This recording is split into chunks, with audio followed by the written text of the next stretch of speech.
Kışralar vatandaşım.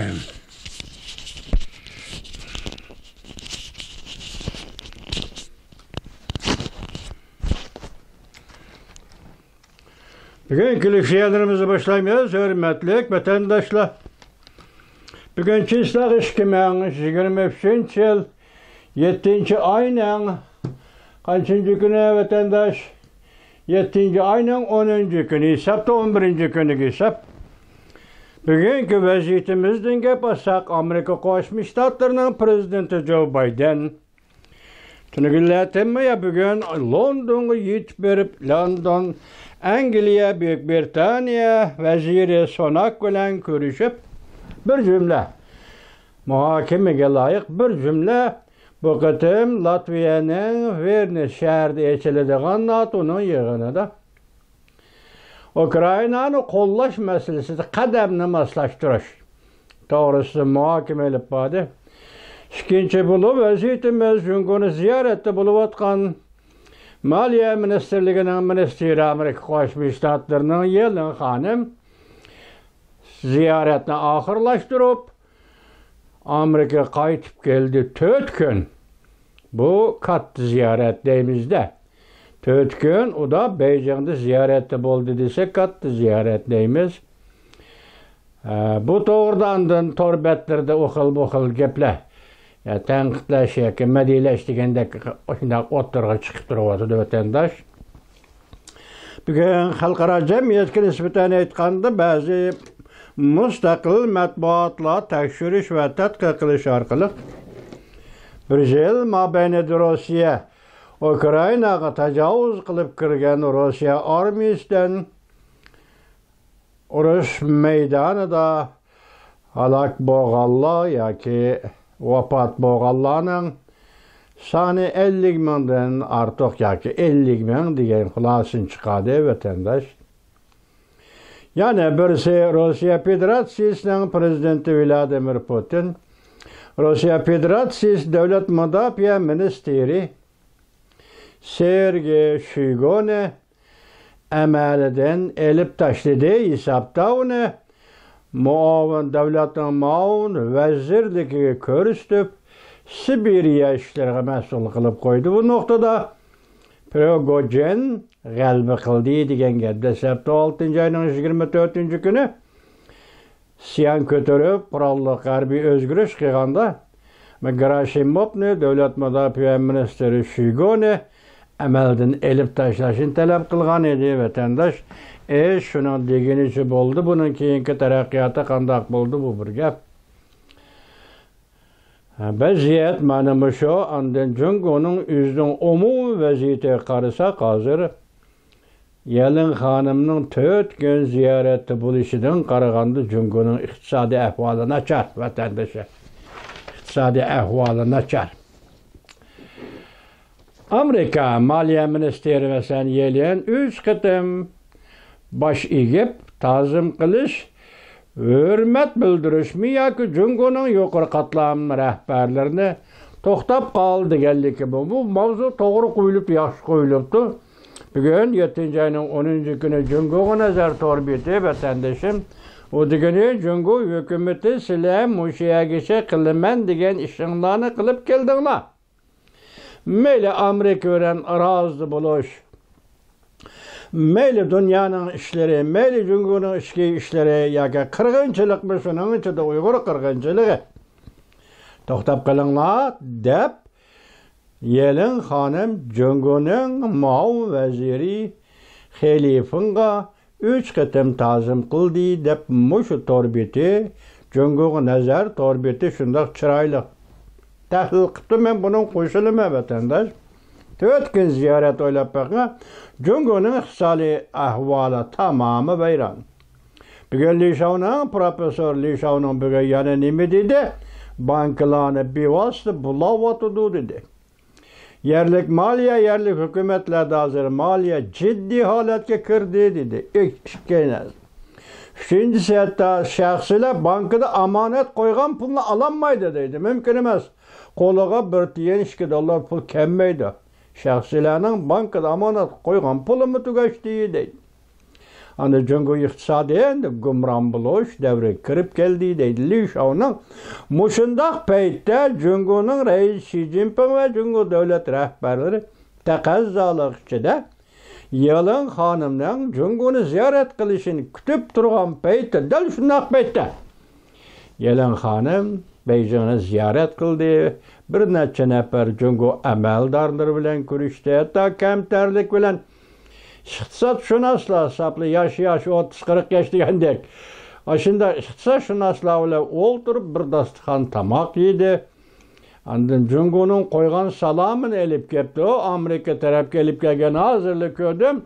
O salamның içinde birisi Cungoluklar depti ki Şinjan'a çetişlik imborgi siyasını Amerika bir taraf kılışı iken yaki talep şundak kılışı gerek yaki buyruk cümle şundak kat'i nazar Şinjan'a münasebetlik imborgi siyasını Amerika bir taraf kılışı itiş gerek to'xtatish gerek bekar kılış gerek. Yalın hanım biz koşulmayımız. Uyguristan meselesi hal bulmay turup Uygurlarning jazo lageri meselesi hal bulmay turup Uygurlarning beşiği tushgan külpet zulüm sistemle hal bulmay turup Yalın hanım biz Amerika Qo'shma Shtatlarining bu embargo siyosatini davomlashtirishini talab qilamiz. Bekar qilish qo'shilmaymiz hanım. Lekin hozir Yalın hanımning Beijing'deki ziyareti bazılar netice zor emas deb qaradı. Lekin minister Yalın hanım Cungo'nun muavin vaziri Xi Jinping bilan ko'rishganda 3 qatim ta'zim qilib ko'rishdi. Aeroportda uzib chiqqan mulozimlar bilan birga suratga tushdi. Tashqi dunyo bu ko'rinishlarning hammasini burmilab tushundirdi deydi. Cungo'ga nazar torbita.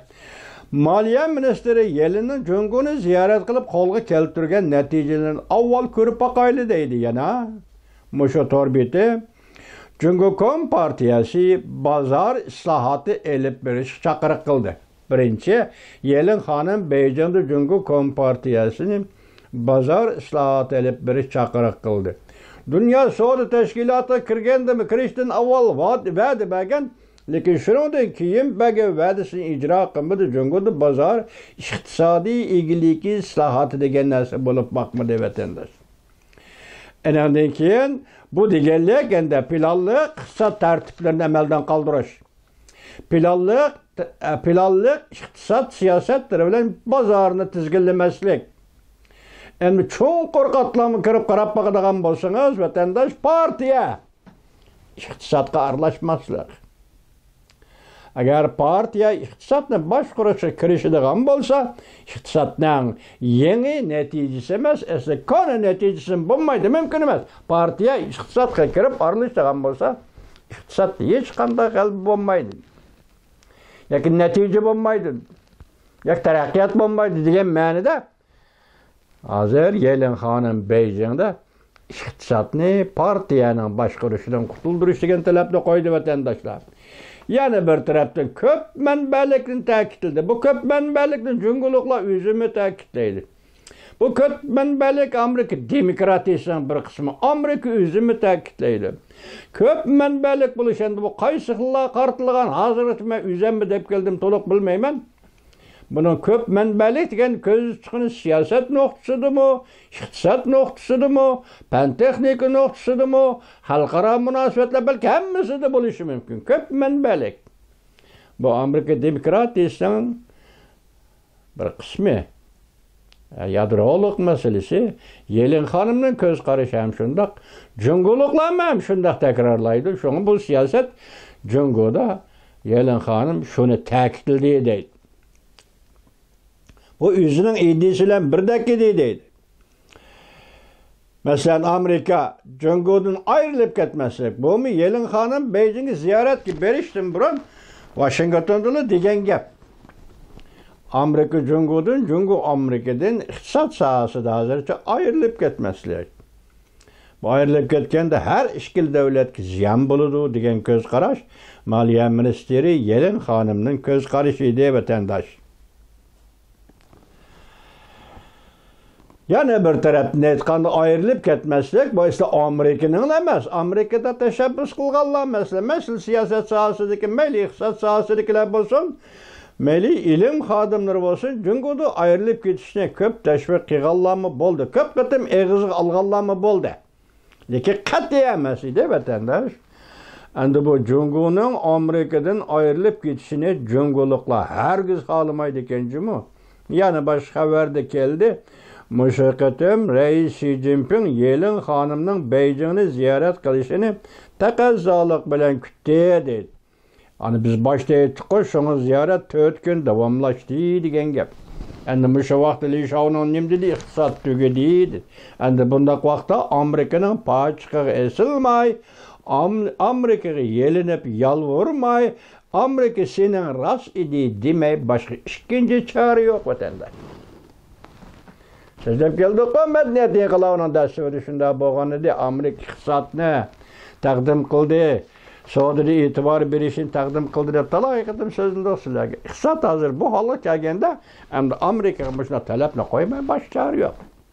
Şuna ayrılıp ketmeslik degen gapni Yelin Hanım eğizga alganda belki Cungo devlet rahbarlarına göle qaqalari içilip ketdi deyseniz mi bo'ladi vatandaş. Andan yani bir mühim mesele sizga bizga münasebetlik dikkat qiling vatandaş. Kişilik hukuk meselesi de özünün negizlik meydanını mulayim ve mütedil ifadelidir.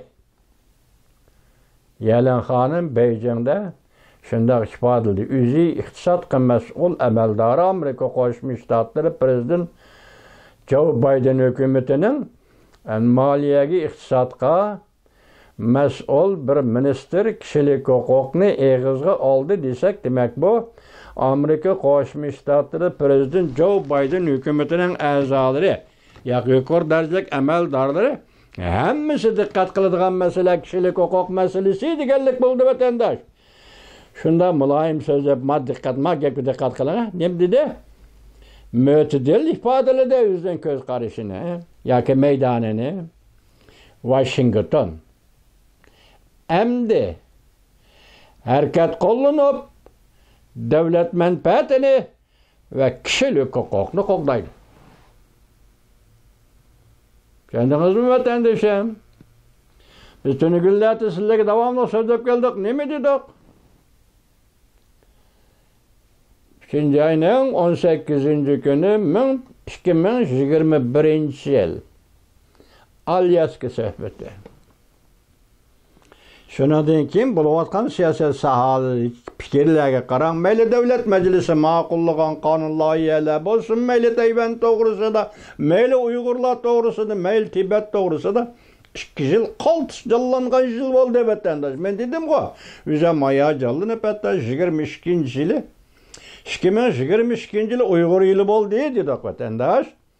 Mushlarning hammasi bo'ldi. Bugun endi Yelin Hanım nim dedi? Washington endi harakat qo'llanib hem Amerika Qo'shma Shtatlari davlat manfaatini qo'g'daydi, hem kishilik huquqni qo'g'daydi. Chunki bu yerda kishilik huquq masalasi va uning o'ttirib qo'yilishi, uning natija berishi hal bo'lishi bu Amerikaning davlat manfaati doirasidagi ishdir vatandaş. Mana shu gap Yelin Hanımning bu gapi, ya'ni yangi qo'yilgan yangi gap bo'ladi.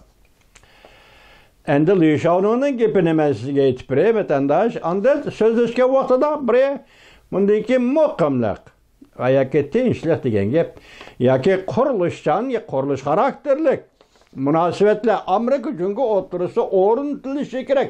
Biz shu yo'l qarab menishimiz kerak. Muqimlik qilish lozim. Bu Yelin Hanımning Beijingda ta'kidlagan so'zi jumlasi ekan. Ondan hozir yana bir xabar boshida men aytdim.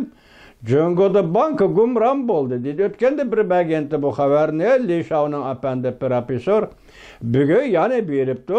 Bugun kishi qisqaraqanda o'tkirroq qo'yilibdi. Cungo'da banka gumram bo'ldi. Omonat qo'yg'uchilarning bir tiyin pulimi qo'liga tegmadi. Cungo'da yerlik moliya jiddiy holatga kirdi.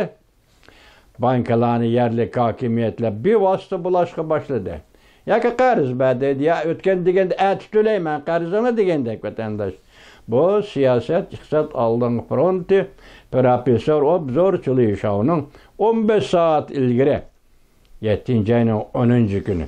Bugungi iqtisod Yelin xonimning Beyjing safari mushu masala bugungi vaziyat vatandaşım. Endi tuvanda shuna diqqat qilinglar. Yelin xonim 7 ayning 10 kuni Beyjingga yetib bordi deyli. 9 kuni u yoqqa qaysi kuni. 7 ayning 8 kuni 7 ayning 8 kun dal Yelin xonim Beyjingga tushgan yoki berish oldida Dalay Lama chiqib nim bo'ldi. Yuqorida ifoda bildirib, Jungo Kompartiyasi yaqinda men bilan yoki Dalay Lama bilan uchrashadigan bo'ldi degan. Hozir ishki ziyorat yoki ishki ziyorat bir xil ifoda mana o'xshash vaqtda o'ttirg'i chiqib qoldi vatandaş.